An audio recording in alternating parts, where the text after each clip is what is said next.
Feita lo que nós está assim, nos meses na Aruba está cobre grande parte, parte básicos, por dizer, parte de princípio valor, né?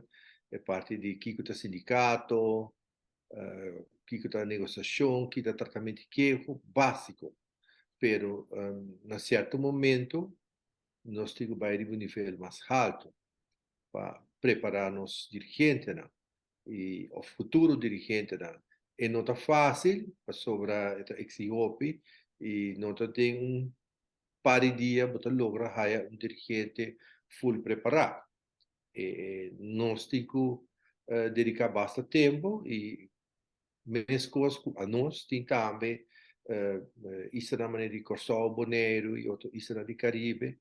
E o sindicalismo tem uma necessidade de formação e de nós banda nós está fazendo esforço para já que na Colômbia tem capacidade para ajudar nós africana e já aceita com esperança que depois do programa aqui não quizás nós fazer outro programa para este não para participar pero com a intenção para ter equipe de relevo de verdade.